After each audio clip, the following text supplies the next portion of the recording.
6 दिसंबर को भारत के दो महान सपूत बाबा साहब देखिए, भीमराव ऐसा अम्बेडकर। है कि जावेद साहब और जकरिया साहब और इसरार साहब, अनस साहब, शौहर साहब, 6 दिसंबर जो है बहुत ही इम्पोर्टेंट जो है हर मायने में है।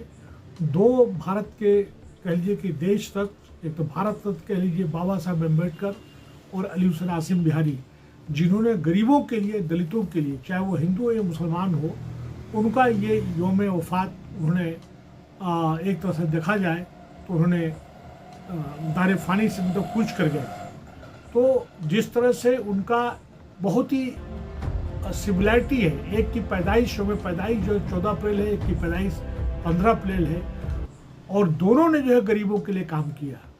और बाबा साहब को तो अगर देखा जाए तो आज पूरे भारत की या पूरी दुनिया में सब लोग जानते हैं, लेकिन एक दूसरी महान हस्ती आज पसमादा के लोग कहते हैं, लेकिन पसमादा के लोगों के को भी इस अली हुसैन आसिम बिहारी के जीवनी के बारे में या उसके लाइफ के बारे में कोई जानकारी नहीं है। और जितना लिटरेचर जो है कम, मैं समझता हूँ कि सैकड़ों हजारों किताबें जो हैं बाबा साहब के बारे में लिखी गई हैं, उन पर पीएचडी हो चुका है, लेकिन अली हुसैन आसिम बिहारी के बारे में बहुत कम लोगों को जानकारी है। और जो कुछ भी काम किया है तो प्रोफेसर सज्जाद साहब ने काम किया है, और इनके बारे में भी आम जनता को, खास करके पसमादा को, जो पसमादा मूवमेंट चला रहे हैं, उनके बारे में जानकारी होनी चाहिए, जो कि नहीं है। आज पिछले दिनों जो है 26 नवंबर को जो है सेफ कॉन्स्टिट्यूशन डे है, सेफ कॉन्स्टिट्यूशन मनाया गया।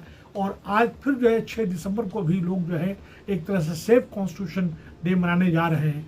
पूरी कोशिश की जा रही है दिखाने के लिए, नेता जो सत्ता में है, जो पावर में है, दिखाने के लिए अपने सीने से कॉन्स्टिट्यूशन को लगाते हैं, उसको चूमते हैं, चाटते हैं, लेकिन उसके प्रियम्बल को देखा जाए तो उसको मसक करने के लिए, तोड़ मोड़ करने की कोशिश कर रहे हैं। उसका जो वर्ड सेकुलर और सोशलिस्ट, उसको हटाने की पूरी कोशिश की गई। वो तो मैं यहाँ पे सुप्रीम कोर्ट को सलूट करता हूँ कि उसने उनका पिटीशन को रिजेक्ट कर दिया। आज कॉन्स्टिट्यूशन को बचाने की जरूरत है। आज भारत में कोई ये पूछने वाला नहीं है सरकार से कि प्रियम्बल को बच्चों के सिलेबस से, एनसीईआरटी के सिलेबस से, बुक से, जो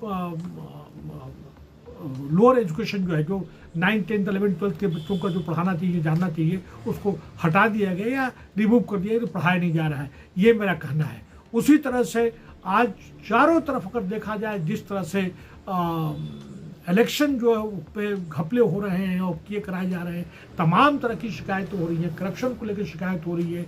मैं समझता हूँ कि ईवीएम के लिए तो बिल्कुल होने नहीं चाहिए। सेफ कॉन्स्टिट्यूशन का मतलब ये डेमोक्रेसी बचेगी तो जाके अपना कॉन्स्टिट्यूशन बचेगा, और ये ईवीएम से चुनाव नहीं होने चाहिए। और जिस तरह से मांग उठ रही है कि भाई कास्ट सेंसस होना चाहिए, जाति जनगणना होना चाहिए, उसको भी मांग करनी चाहिए।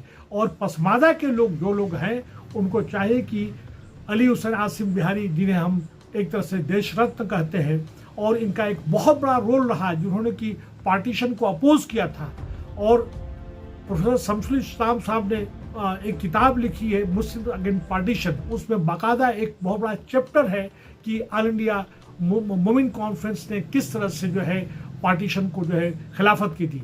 मोमिन कॉन्फ्रेंस के तमाम लीडर्स जो थे, दीगर मुस्लिम रहनुमाओं के साथ में किस तरह से उन्होंने पार्टीशन को अपोज किया था, जिसमें कि अली हुसैन आसिम बिहारी साहब की बहुत बड़ा नाम था। आज उनका कोई नाम लेने वाला नहीं है। तो मैं समझता हूँ कि जिस तरह से उनकी उम्र पैदाइश बाबा साहब की 14 को मनाई जाती है, उससे उनका 15 अप्रैल को मनाया जाना चाहिए। जब इनकी जो है 6 दिसंबर को मनाते हैं, तो इनको भी बड़े पैमाने पे पूरे ऑल ओवर इंडिया, यहाँ तक कि और दीगर जगहों पे, तमाम शहरों में इनको मनाना चाहिए। लेकिन इनके नाम पे कोई प्रोग्राम नहीं होता। इनकी लाइफ के बारे में, इनकी बायोग्राफी के बारे में, इनकी जीवनी के बारे में आने वाली नस्लों को बताने की कोई कोशिश नहीं की जा रही है, जो कि ठीक नहीं है।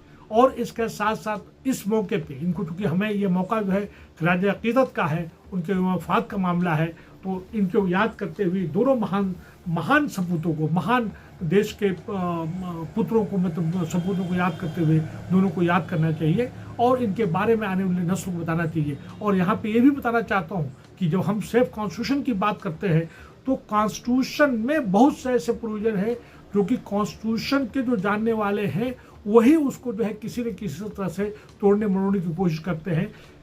341 वन जो है, जो कि पसमादा के साथ में जिसमें मुस्लिम्स और क्रिश्चियंस हैं उनके साथ डिस्क्रिमिनेट करता है, उसको भी हटाने की बात करनी चाहिए। 8 अगस्त जो है 1950 का जो प्रेसिडेंशियल ऑर्डर है उसको भी ख़त्म करना चाहिए, इसके लिए आवाज़ बुलंद करनी चाहिए। एक बार फिर जावेद साहब ने चूंकि ये बात उठाई है तो आप सबका बहुत बहुत शुक्रिया, लेकिन दोनों महान सपूतों को याद करना चाहिए। आप सबका यही मेरा कहना है। बहुत बहुत शुक्रिया।